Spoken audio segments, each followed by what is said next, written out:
Hello ಸ್ನೇಹಿತರೆ, welcome back to my channel. ನಾನು ಚೈತ್ರ. ಈಗ ತಿಂಡಿ ಟೈಮ್ ಆಗಿದೆ, 10:30. ನಂದು ಒಬ್ಬಳದೇ ಇವತ್ತು ತಿಂಡಿ ಆಗಿರೋದು. ಅಮ್ಮ ಇವಾಗ ಮಾಡ್ತಾ ಇದ್ದಾರೆ. ಇನ್ನು ಅಪ್ಪ, ಸಾನು, ರಾಜೇಶ್ 3 ಜನ ಹೊರಗಡೆ ಹೋಗಿದ್ದಾರೆ. ಅವರಿನ್ನ ಬಂದಿಲ್ಲ. ಸೊ ಇವತ್ತು ತಿಂಡಿಗೆ ನಾನು ಪಡ್ಡು ಮಾಡಿದ್ದೀನಿ. ಪಡ್ಡು ಯಾಕೆ ಅಂದರೆ ನಮ್ಮ ಮನೇಲಿ ಮಾಡೋದಿಲ್ಲ. ಅಮ್ಮನ ಮನೇಲೂ ಮಾಡಲ್ಲ, ಅತ್ತೆ ಮನೇಲೂ ಮಾಡಲ್ಲ. ಸೊ ನಾನಿವತ್ತು ಮಾಡಿ ಟೇಸ್ಟ್ ಮಾಡಿಸೋಣ ಅಂತ ಪಡ್ಡು ಮಾಡ್ತಾಯಿದ್ದೀನಿ. ಪಡ್ಡು ನಾನು ನಿಮ್ಮ ಜೊತೆ ಶೇರ್ ಮಾಡಿದ್ದೀನಿ, ನನಗೂ ನೆನಪಿಲ್ಲ. ಸೊ ನಾನು ಹೇಗೆ ಮಾಡೋದು ಅಂತ ಶೇರ್ ಮಾಡ್ತೀನಿ. ಇದು ಇಡ್ಲಿ ಹಿಟ್ಟು, ದೋಸೆ ಹಿಟ್ಟಲ್ಲೂ ಮಾಡ್ಬೋದು, ಚೆನ್ನಾಗಿರುತ್ತೆ. ಸೊ ಅಮ್ಮ ತಿಂತಾ ಇದ್ದಾರೆ, ಟೇಸ್ಟ್ ಮಾಡ್ತಾ ಇದ್ದಾರೆ. ಕೇಳೋಣ ಹೆಂಗಿದೆ. ಹೇಳಮ್ಮ.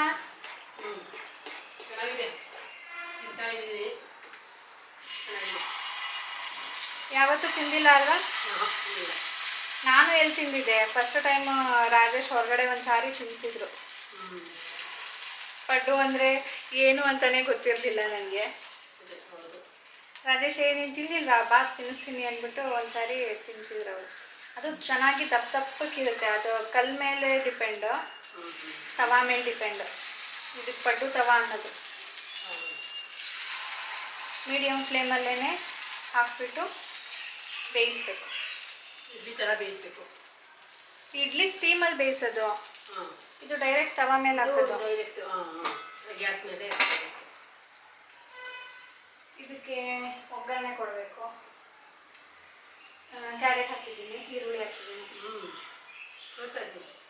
ಒಂಥರ ಫ್ರೈಡ್ ಇಡ್ಲಿ ಅಂತ ಹೇಳ್ಬೋದು. ಸರಿ, ಏನು ಅಡುಗೆಗೆ ನಾನೇನೋ ಅದ್ರದ್ದು ಉಪ್ಸಾರು ಮಾಡೋಣ ಅಂದ್ಕೊಂಡಿದ್ದೆ. ಅಮ್ಮ ನುಗ್ಗೆ ಸೊಪ್ಪು ತಂದಿದ್ರು, ತುಂಬ ಚೆನ್ನಾಗಿದೆ, ಎಳೆದಾಗಿದೆ, ಕಿತ್ಕೊಂಡು ಬರ್ತೀನಿ ಅಂಥೇಳಿ ಕಿತ್ಕೊಂಡು ಬಂದಿದ್ದಾರೆ. ಬಂದು ಪೇಪರಲ್ಲಿ ಕಟ್ಟಿ ಹೊರಗಡೆ ಇಟ್ಬಿಟ್ಟಿದ್ದಾರೆ. ಹೊರಗಡೆ ಅದೇನಾಗಿದೆ, ಬಿಸಿಲಿಗೆ, ಶಕೆಗೆ ಫುಲ್ ಎಲ್ಲೋ ಆಗಿಬಿಟ್ಟಿದೆ. ನಾನು ಸರಿ ಬಿಡು, ಇವತ್ತು ಉಪ್ಪೆಸರು ಮಾಡೋಣ, ಅದಕ್ಕೆ ನೆಂಚ್ಕೊಳ್ಳೋದಕ್ಕೆ ಏನಾದರೂ ಮಾಡೋಣ ಅಂಥೇಳಿ ಎಲ್ಲ ಪ್ರಿಪೇರ್ ಮಾಡ್ಕೊಂಡಿದ್ರೆ ಈಗ ಏನು ಮಾಡಬೇಕು ಅಂತಲೇ ಗೊತ್ತಿಲ್ಲ. ಆಮೇಲೆ ಹೋಗ್ಬಿಟ್ಟು ತರಕಾರಿ ತರಬೇಕು. ಮಸಾಲೆ ಸಾರು ಮಾಡಬೇಕು, ಇಲ್ಲಾಂದರೆ ಬೇಳೆ ಸಾರು ಮಾಡಬೇಕು. ಬೇಳೆ ಸಾರು ಮಾಡೋಕ್ಕೆ ತರಕಾರಿ ಬೇಕಲ್ವಾ? ಮಸಾಲೆ ಸಾರು ಯಾವುದ್ರದ್ದು ಮಾಡ್ತೀಯಾ? ಏನೂ ನೆನೆಸಿಲ್ಲ ಕಾಳು. ಮಶ್ರೂಮ್ ತಂದಿದ್ದೆ ನಾನು, ಮೆಟ್ರೋಗೆ ಹೋಗಿದ್ನಲ್ಲ ಅವಾಗ. ಅದು ಸಾರು ಮಾಡೋದಲ್ಲ, ಅದರಲ್ಲಿ ಏನಿದ್ರು ಗೊಜ್ಜು ಮಾಡಬೇಕು ಅಥವಾ ಫ್ರೈ ಮಾಡಬೇಕು ನೆಂಚ್ಕೊಳ್ಳೋದಕ್ಕೆ. ನಾನಿವತ್ತು ಪೆಪ್ಪರ್ ಡ್ರೈ ಮಾಡೋಣ ಉಪ್ಸಾರು ಜೊತೆ ಅಂತ ಅಂದ್ಕೊಂಡಿದ್ದು. ಅದರಲ್ಲಿ ಪಡ್ಡುಗೆ ಸ್ನೇಹಿತರೆ ನಾವು ಒಗ್ಗರಣೆ ಕೊಡಬೇಕು. ಒಗ್ಗರಣೆಗೆ ಆದಷ್ಟು ಕಡಿಮೆ ಎಣ್ಣೆ ಹಾಕ್ಕೊಂಡಿದ್ದೀನಿ. ಇದು ಉರಿಯೋ ಅಷ್ಟಿದ್ರೆ ಸಾಕು. ಎಣ್ಣೆ, ಸಾಸಿವೆ, ಸಣ್ಣದಾಗಿ ಹೆಚ್ಚಿರೋ ಕರಿಬೇವು, ಮೆಣಸಿನ್ಕಾಯಿ ಸಣ್ಣದಾಗಿ ಹೆಚ್ಕೊಂಡಿರೋದು, ಮತ್ತು ಕಡಲೆಬೇಳೆ ಇಷ್ಟನ್ನು ಫ್ರೈ ಮಾಡ್ಕೊಂಡಿದ್ದೀನಿ. ಇದನ್ನು ಈಗ ನಾನು ಇಡ್ಲಿ ಹಿಟ್ಟಲ್ಲಿ ಮಾಡ್ತಾ ಇರೋದು. ಇಡ್ಲಿ ಹಿಟ್ಟಿಗೆ ಸ್ವಲ್ಪ ಒಂದು ಚಿಟಿಕೆ ಅಷ್ಟು ಸೋಡಾ, ರುಚಿಗೆ ತಕ್ಕಷ್ಟು ಉಪ್ಪು ಹಾಕಿದ್ದೀನಿ. ಈಗ ಇದಕ್ಕೆ ಕಾಯಿ ತುರಿ ಹಾಕ್ತಾಯಿದ್ದೀನಿ, ಕ್ಯಾರೆಟ್ ಹಾಕ್ತಾಯಿದ್ದೀನಿ, ಈರುಳ್ಳಿ ಸೇರಿಸ್ತಾ ಇದ್ದೀನಿ, ಕೊನೆಯಲ್ಲಿ ಕೊತ್ತಂಬರಿ ಸೊಪ್ಪು. ಇಷ್ಟನ್ನು ಮಿಕ್ಸ್ ಮಾಡಿ ಇಟ್ಕೊಳ್ಬೇಕು. ಈಗ ಪಡ್ಡು ತವಾ ಇಟ್ಟಿದ್ದೀನಿ. ಇದಕ್ಕೆ ಸ್ವಲ್ಪ ಎಣ್ಣೆ ಸವರಿದ್ದೀನಿ, ಅಂದರೆ ಒಂದೊಂದು ಡ್ರಾಪ್ ಕಾಣೋ ಥರ ಹಾಕಿದ್ದೀನಿ. ಅದು ಫ್ರೈ ಆದಾಗ ಕ್ರಿಸ್ಪ್ ಬರುತ್ತೆ ಅದಕ್ಕೆ. ಈಗ ಈ ಪಡ್ಡುನ ನಾವು ದೋಸೆ ಹಿಟ್ಟಲ್ಲಾದರೂ ಮಾಡ್ಬೋದು, ಇಡ್ಲಿ ಹಿಟ್ಟಲ್ಲಾದರೂ ಮಾಡ್ಬೋದು. ದೋಸೆ ಹಿಟ್ಟಲ್ಲಿ ಮಾಡಿದ್ರೂ ಚೆನ್ನಾಗಿರುತ್ತೆ, ಇಡ್ಲಿ ಹಿಟ್ಟಲ್ಲಿ ಮಾಡಿದ್ರೆ ಸ್ವಲ್ಪ ಇಡ್ಲಿದು ಟೇಸ್ಟ್ ಬರುತ್ತೆ. ಓಕೆ ಸ್ನೇಹಿತರೆ, ನೆಕ್ಸ್ಟ್ ಇದಕ್ಕೆ ಇನ್ನೂ ಒಂದು ಟ್ರಿಕ್ ಏನಂದರೆ, ಇದನ್ನು ನಾವೆಲ್ಲ ಹಾಕ್ತೀವಲ್ವ, ಎಲ್ಲ ತವಾ ಫುಲ್ ಆದಮೇಲೆ ಒಂದು 2 ನಿಮಿಷ ಮೀಡಿಯಮ್ ಫ್ಲೇಮಲ್ಲಿ ಪ್ಲೇಟನ್ನು ಮುಚ್ಚಿಬಿಟ್ಟು ಬೇಯಿಸ್ಕೊಳ್ಬೇಕು. ಇದನ್ನು ಯಾವಾಗ ಫ್ಲಿಪ್ ಮಾಡಬೇಕು ಅಂದರೆ ಫುಲ್ ಬೆಂದ ಮೇಲೆ ಫ್ಲಿಪ್ ಮಾಡಬಾರ್ದು, ಆಗ ಅದು ಊದ್ಕೊಳ್ಳೋದಿಲ್ಲ. 2 ಸೈಡಲ್ಲಿ ಒಂದು ಸೈಡ್ ಫ್ಲ್ಯಾಟ್ ಆಗಿಬಿಡುತ್ತೆ, ಇನ್ನೊಂದು ಸೈಡ್ ಮಾತ್ರನೇ ಊದ್ಕೊಳ್ಳುತ್ತೆ. ಸೊ ಅದಕ್ಕೆ ನೀವೇನು ಮಾಡಬೇಕು ಅಂದರೆ, ಸ್ವಲ್ಪ ರಾ ಇದೆ, ಇನ್ನು ಹಸಿಟ್ಟು ಇದೆ, ನಾವು ಫ್ಲಿಪ್ ಈಸಿಯಾಗಿ ಮಾಡ್ಬೋದು ಅನ್ನೋ ಟೈಮಲ್ಲಿ ನೀವು ಇದನ್ನು ಫ್ಲಿಪ್ ಮಾಡಬೇಕು. ಫ್ಲಿಪ್ ಮಾಡೋದಕ್ಕೆ ಒಂದು ಕಡ್ಡಿ ಅಥವಾ ಒಂದು ಸ್ಪೂನಲ್ಲಿ, ಫೋರ್ಕಲ್ಲಾದರೂ ಮಾಡ್ಬೋದು. ಬಟ್ ನೀವು ರೌಂಡಾಗಿ ಬರಬೇಕು, ಫ್ಲ್ಯಾಟ್ ಬರಬಾರ್ದು ಅಂದರೆ ಸ್ವಲ್ಪ ರಾ ಇದೆ ಅಂದ ತಕ್ಷಣವೇ ನೀವು ಫ್ಲಿಪ್ ಮಾಡಬೇಕು, ಆಗ ಫುಲ್ ರೌಂಡಾಗಿ ಬರುತ್ತೆ.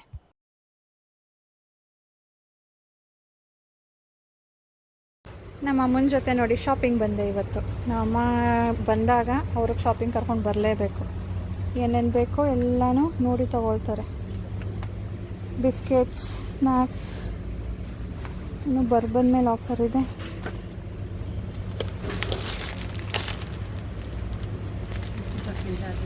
ಹಾಂ, ಕ್ರೀಮ್ ಚಾಕ್ಲೇಟ್ ಕ್ರೀಮು. ಹ್ಯಾಪಿ ತೊಗೊಂಡಿದೆಯಲ್ಲ ಅದೇ ಥರ ಇರುತ್ತೆ ಸ್ವಲ್ಪ. ಮೇಲ್ ಸಕ್ಕರೆ.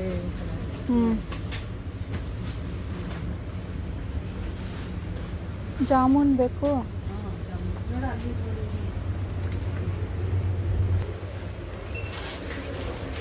ತಡಿಯಮ್ಮ, ನನಗೆ ಡಿಶ್ ವಾಷರ್ದು ಬೇಕು, ತೊಗೊಂಡು ಬರ್ತೀನಿ. ನನಗೆ ಡಿಶ್ ವಾಷರ್ದು ಎಲ್ಲ ಕಡೆನೂ ಸಿಗೋದಿಲ್ಲ, ಕೆಲವೊಂದು ಕಡೆ ಮಾತ್ರನೇ ಸಿಗೋದು. ಸೊ ಇಲ್ಲಿ ಸಿಗುತ್ತೆ, ತೊಗೊಂಡ್ಬಿಡ್ತೀನಿ.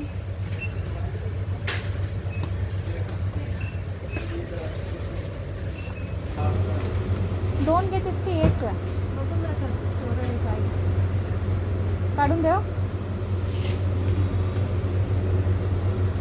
आशीर्वाद भी है, MTR भी है, दोन्ही भी बघित. ಈಗ ಏಲಕ್ಕಿ ಹಾಕೋ ಬದಲು ಏಲಕ್ಕಿದು ಎಸೆನ್ಸ್ ಹಾಕೋದು ಒಂದು ಸ್ವಲ್ಪ ಡ್ರಾಪ್. ಅವಾಗ ಅದು ಏಲಕ್ಕಿ ವಾಸನೆ ಬರುತ್ತೆ. ಇದು ವೆನಿಲಾದು ವಾಸನೆ ಬರುತ್ತೆ. ಅದೇ ಥರ ಬೇರೆ ಬೇರೆ ವಾಸನೆಗಳು ಇರುತ್ತೆ ಅಲ್ಲಿ. ಈಗ ಬಿರಿಯಾನಿ ಮಾಡ್ತಾರಲ್ಲ, ಬಿರಿಯಾನಿದು ಹಾಕೋದಕ್ಕೆ ಬೇರೆ ಇರುತ್ತೆ. ಅದೇನೋ ನೋಡಲ್ಲಿ ಬಿರಿಯಾನಿದಿದೆ, ಇಲ್ಲಿ ಮಟನ್ ಬಿರಿಯಾನಿ ಫ್ಲೇವರ್ ಅಂತೆ, ಆ ಥರ. ಇದು ಜಸ್ಟ್ ಸ್ಮೆಲ್ಗೆ ಹಾಕೋದು. ಇನ್ಯಾವುದಕ್ಕೂ ಇಲ್ಲ. ಐಸ್ ಕ್ರೀಮ್ ಮಾಡಬೇಕಾದ್ರೆ ವೆನಿಲಾ ಐಸ್ ಕ್ರೀಮ್ಗೆ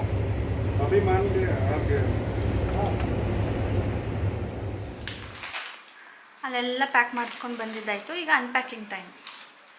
ನಾನು ಏನೇನು ತೊಗೊಂಡಿದ್ದೀನಿ ಸಪ್ರೇಟ್ ಮಾಡಿ ಅಮ್ಮ ಪ್ಯಾಕ್ ಮಾಡಿಕೊಡ್ಬೇಕು. ನಮ್ಮ ಅಮ್ಮಂದು ಬರೀ ಸ್ನ್ಯಾಕ್ಸ್ ಐಟಮ್ಸೇ ಜಾಸ್ತಿ. ಚಾಕ್ಲೇಟು, ಬಿಸ್ಕೆಟು, ಸ್ವೀಟು, ಅದು ಸೋಮ್ ಪಾಪಡಿ. ಇಲ್ಲಿ ನೋಡಿ ಮ್ಯಾಗಿ ಎಷ್ಟು ಉದ್ದು ತೊಗೊಂಡಿದ್ದಾರೆ. ಮೊದಲನೇ ಬಿಸ್ಕೆಟ್, ಎರಡನೇ ಬಿಸ್ಕೆಟು, ಮೂರನೇ ಬಿಸ್ಕೆಟು. ಅಷ್ಟೇ ಅಲ್ಲ, ಅಲ್ಲಿಂದ ನಾವು ಬೇರೆ ಇನ್ನೊಂದು ಸೂಪರ್ ಮಾರ್ಕೆಟ್ಗೆ ಹೋಗಿದ್ವಿ. ಅಲ್ಲಿ ಇನ್ನೂ ಒಂದು ಬಿಸ್ಕೆಟ್ ಕೇಳಿದ್ರು. ಅದೇನಾದರೂ ಆಫರ್ ಇದ್ದಿದ್ರೆ ತೊಗೊಳ್ಬೋದಿತ್ತು. ಅಲ್ಲಿ ಏನು MRP ಇತ್ತು. ಗುಲಾಬ್ ಜಾಮೂನು ಚೆನ್ನಾಗಿ ಜೋಡಿಸ್ತಾ ಇದ್ದಾರೆ ಅಮ್ಮ ನೋಡಿ ಅಂತ. ಅದು ಶ್ಯಾಂಪು ನಂದಮ್ಮ ಈ ಕಡೆ ಇಡಮ್ಮ. ಹಾಂ, ನನಗೆ ಡಿಟರ್ಜೆಂಟೇ ಸಿಗಲಿಲ್ಲ, ಬರೀ ಸಾಲ್ಟ್ ತೊಗೊಂಡೆ ಅಷ್ಟೇ. ಡಿಶ್ ವಾಷರ್ದು ಅದು vinegar, synthetic vinegar. Chips 2 packet.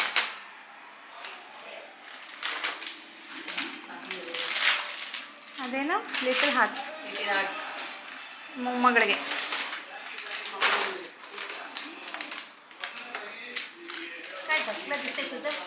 ಅದರಲ್ಲಿ ಏರಿದೆ, ಇದರಲ್ಲಿ ಏರಿಲ್ಲ.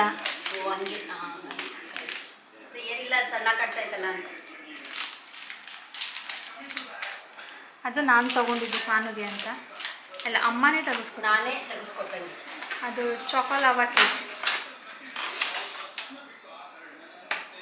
ಅದು ನನ್ನ ಹತ್ರ ಇಡಮ್ಮ. ನಾನು ಡ್ರೈ ಫ್ರೂಟ್ಸ್ ಉಂಡೆ ಮಾಡೋಣ ಅಂತ ತೊಗೊಂಡೆ. ಡೇಟ್ಸ್, ಚಾಕ್ಲೇಟ್ ನೋಡಿರಿ. ನಾನು ಸಾನುಗೆ ಚಾಕ್ಲೇಟ್ ಬೇಡ ಕಣಮ್ಮ ಅಂತ ಹೇಳಿ ತೆಗೆಸ್ಕೊಟ್ಟಿಲ್ಲ. ಅದ್ರ ಬದಲು ಕೇಕ್ ತೊಗೊಂಡೆ. ಇದು ಧಾನುಗೆ. ಅಷ್ಟೇ ಅಲ್ಲ ಅಮ್ಮ, ಇಷ್ಟಕ್ಕೇ 1,500 ಆಯಿತು. ಅದು ಟವಲ್ ಬೇರೆ ಸೂಪರ್ ಮಾರ್ಕೆಟ್ಗೆ ಹೋಗಿದ್ವಲ್ಲ, ಅದು ತೊಗೊಂಡಿದ್ದೆ. ಅದನ್ನು ತೋರ್ಸಮ್ಮ ಅಪ್ಪನಿಗೆ ಹೇಗಿದೆ. ತೆಗೆದು ತೋರಿಸ್ಲಾ? ಮತ್ತೆ ನೋಡಬಾರ್ದು ಅವರು. ಇದಮ್ಮ ಅಪ್ಪನಿಗೆ. ಸೊ ಇಷ್ಟಾಯಿತು ನೋಡಿ ಇವಾಗ ಶಾಪಿಂಗು. ಟೈಮು 7:15 ಆಗ್ತಾಯಿದೆ. ನಾನಿನ್ನು ರಾತ್ರಿಗೆ ಅಡುಗೆ ಮಾಡಬೇಕು. ಅಡುಗೆಗೆ ಮಶ್ರೂಮ್ ಮಸಾಲ. ಅಲ್ಲೆಲ್ಲೂ ಮಶ್ರೂಮ್ ಸಿಗಲಿಲ್ಲಮ್ಮ, ನೋಡಿದೆ ನಾನು. ಇದು ನಿಮಗೂ ತೋರಿಸ್ಬಿಡ್ತೀವಿ. 100 ರೂಪಾಯಿಗೆ ಪರವಾಗಿಲ್ಲ. ಏನಪ್ಪ ನಿಮಗೆ ಗೊತ್ತಾಗಬೇಕು. ತೆಳ್ಳಕ್ಕಿದೆ, ಬಟ್ ಅಗ್ಲಕ್ಕಿದೆ. ದೊಡ್ಡದಾಗಿದೆ. ಹಾಂ, ಮ್ಯಾಟ್ಗಳು ನೋಡಿದ್ರು, ಮ್ಯಾಟ್ಗಳು ಎಲ್ಲ ಎಷ್ಟು 130 ರುಪೀಸಿಂದ ಸ್ಟಾರ್ಟ್ ಇತ್ತು. 130 ದೊಡ್ಡದಾಗಿದೆ. ಹಾಂ, ಇವಾಗ ಸ್ನೇಹಿತರೆ ನಾನು ಮಶ್ರೂಮ್ ಮಸಾಲೆ ಮಾಡೋದಕ್ಕೆ ರೆಡಿ ಮಾಡ್ಕೊಳ್ತಾ ಇದ್ದೀನಿ. ಇದು ಮಸಾಲೆಗೆ ನೋಡಿ ಒಂದು ದಪ್ಪ ಈರುಳ್ಳಿ ತೊಗೊಂಡಿದ್ದೀನಿ. ರೀಸೆಂಟಾಗಿ ನಾನು ಚನಾ ಮಸಾಲ ಮಾಡೋದು ತೋರಿಸಿದ್ದೆ ನಿಮಗೆ. ಸೇಮ್ ವೇಯಲ್ಲೇ ಇವತ್ತು ಮಶ್ರೂಮ್ ಮಸಾಲ ಮಾಡ್ತಾ ಇರೋದು. ತುಂಬ ಈಸಿ ಸ್ನೇಹಿತರೆ, ಬಟ್ ಡಿಫ್ರೆಂಟಾಗಿರುತ್ತೆ ಟೇಸ್ಟ್. ನಾವು ರೆಸ್ಟೋರೆಂಟ್ ಸ್ಟೈಲಲ್ಲಿ, ಅಂದರೆ ರೆಸ್ಟೋರೆಂಟ್ ಹೋದಾಗ ಹೇಗೆ ಟೇಸ್ಟ್ ಮಾಡಿರ್ತೀವೋ ಆ ಟೇಸ್ಟಲ್ಲಿ ಇರುತ್ತೆ. ಸೊ 1.5 ಈರುಳ್ಳಿನ ನಾನು ಹಾಕ್ಕೊಳ್ತಾ ಇದ್ದೀನಿ. ನಮ್ಗೆ 3 ಜನಕ್ಕಾದರೆ ಒಂದು ಸಾಕು. ಈಗ ನಾನು ಒಂದು ಅರ್ಧ ಎಕ್ಸ್ಟ್ರಾ ಹಾಕ್ಕೊಂಡಿದ್ದೀನಿ. ಈಗ ಸ್ನೇಹಿತರೆ, ಈರುಳ್ಳಿ ಜೊತೆ ನಾನು 3 ಟೊಮ್ಯಾಟೊ ಹಣ್ಣನ್ನು ಕಟ್ ಮಾಡಿ ಹಾಕ್ಕೊಳ್ತಾ ಇದ್ದೀನಿ. ಇದು 3 ಅಥವಾ 4 ಕೂಡ ಹಾಕ್ಕೊಳ್ಬೋದು. ನಾನು 1.5 ಈರುಳ್ಳಿ ತೊಗೊಂಡಿದ್ದೀನಿ, 3ರಿಂದ 4 ಸೈಜ್ ಡಿಪೆಂಡ್. ಸಣ್ಣದಿದ್ರೆ 4, ಇಲ್ಲಾಂದರೆ ಮೀಡಿಯಮ್ ಸೈಜ್ದು 3 ಟೊಮ್ಯಾಟೊ ಹಣ್ಣನ್ನು ಕಟ್ ಮಾಡಿ ಹಾಕ್ಕೊಳ್ತೀನಿ. ಇದರ ಜೊತೆ 1 ಇಂಚಷ್ಟು ಶುಂಠಿನ ಕೂಡ ಕಟ್ ಮಾಡಿ ಸೇರಿಸ್ಕೊಳ್ತೀನಿ. ಹಾಗೆ ಇಷ್ಟು ಬೆಳ್ಳುಳ್ಳಿ ಕೂಡ ಸೇರಿಸ್ಕೊಳ್ತೀನಿ. ನೀರು ಸೇರಿಸದೆ ಆದಷ್ಟು ನುಣ್ಣಗೆ ರುಬ್ಕೊಳ್ಬೇಕು. ಇಲ್ಲಿ ನಾನು ಅಗಲ ಇರೋವಂಥ ಪ್ಯಾನ್ ತೊಗೊಂಡಿದ್ದೀನಿ ಸ್ನೇಹಿತರೆ, ಸ್ವಲ್ಪ ಫ್ರೈ ಮಾಡೋದಕ್ಕೆ ಆ್ಯಂಡ್ ಬೇಗ ಕುಕ್ ಆಗೋದಕ್ಕೆ ತುಂಬ ಈಸಿ ಆಗುತ್ತೆ. ಇದರಲ್ಲಿ ನಾನು ಎಣ್ಣೆ, ಇದಕ್ಕೆ ಈಗ ಈರುಳ್ಳಿ ಹಾಕಬೇಕು ಅಂತ ಏನಿಲ್ಲ, ಆದರೆ ಮಶ್ರೂಮ್ ಸ್ವಲ್ಪ ಕಡಿಮೆ ಇರೋದ್ರಿಂದ ಅದ್ರ ಜೊತೆ ಹೆಚ್ಚಿನ ಕ್ವಾಂಟಿಟಿ ಆಗಲಿ ಆ್ಯಂಡ್ ಟೇಸ್ಟ್ ಕೂಡ ಎನ್ಹ್ಯಾನ್ಸ್ ಮಾಡುತ್ತೆ ಕ್ಯಾಪ್ಸಿಕಮ್ ಹಾಕೋದ್ರಿಂದ. ಸೊ ಕ್ಯಾಪ್ಸಿಕಮ್ ಮತ್ತು ಈರುಳ್ಳಿನ ನಾನು ಸ್ಕ್ವೇರ್ ಕಟ್ ಮಾಡ್ಕೊಂಡಿದ್ದೀನಿ. ಇದು ಕಡಿಮೆ ಜಾಸ್ತಿ ಎಷ್ಟಾದರೂ ಮಾಡ್ಕೊಳ್ಬೋದು. ಇದೀಗ ನಾನು ಹಾಫ್ ಕುಕ್ ಅಂದರೆ ಹಾಫ್ ಫ್ರೈ ಮಾಡ್ಕೊಳ್ತೀನಿ. ಇಲ್ಲಿ ನೋಡಿ, ಮಶ್ರೂಮ್ಸ್ನ ಸಾನು ಕಟ್ ಮಾಡಿ ಕೊಟ್ಟಿದ್ದಾಳೆ ನನಗೆ. ಅವಳಿಗೆ ಕಟಿಂಗ್ ಅಂದರೆ ತುಂಬ ಇಷ್ಟ. ಬೇರೆದೆಲ್ಲ ಆದರೆ ಸ್ವಲ್ಪ ಕಷ್ಟ ಆಗುತ್ತೆ ಅವ್ಳಿಗೆ ಕಟ್ ಮಾಡೋದಕ್ಕೆ ಅಂದ್ಬಿಟ್ಟು ನಾನು ಈಸಿಯಾಗಿರೋದನ್ನು ಕೊಟ್ಟಿರ್ತೀನಿ. ಇವತ್ತು ಮಶ್ರೂಮ್ ಕಟ್ ಮಾಡಿದ್ದಾಳೆ. ದಿಸ್ ಇಸ್ ವೆರಿ ಸಾಫ್ಟ್ ಅಲ್ವಾ, ಅದಕ್ಕೆ ನಾನು ಕೊಟ್ಟಿದ್ದೆ ಅವಳಿಗೆ. ಎಷ್ಟು ಚೆನ್ನಾಗಿ ಒಂದೇ ಸಮ ಕಟ್ ಮಾಡಿ ಬೌಲಲ್ಲಿ ತುಂಬಿಕೊಟ್ಟಿದ್ದಾಳೆ ನೋಡಿ. ಹಾಫ್ ಕುಕ್ ಆದಮೇಲೆ ಮಸಾಲೆ ಸೇರಿಸೋ ಟೈಮು. 1 ಸ್ಪೂನಷ್ಟು ಧನಿಯಾ ಪುಡಿ, ಅಂದರೆ ನಾವು ಎಷ್ಟು ಚಿಲ್ಲಿ ಪೌಡರ್ ಹಾಕ್ತೀವೋ ಅದರಲ್ಲಿ ಅರ್ಧದಷ್ಟು ಹಾಕಬೇಕು. ಸ್ವಲ್ಪ ಜೀರಿಗೆ, 1-2 ಚಿಟಿಕೆಯಷ್ಟು. ಇದು ಮೆಣಸು, 1-2-3 ಚಿಟಿಕೆಯಷ್ಟು. ಅರಿಶಿಣದ ಪುಡಿ 1/4 ಸ್ಪೂನು. ಖಾರದ ಪುಡಿ ಎಷ್ಟು ಖಾರ ಬೇಕೋ ಅಷ್ಟು, ನಾನು 3 ಸ್ಪೂನ್ ಹಾಕ್ಕೊಳ್ತೀನಿ.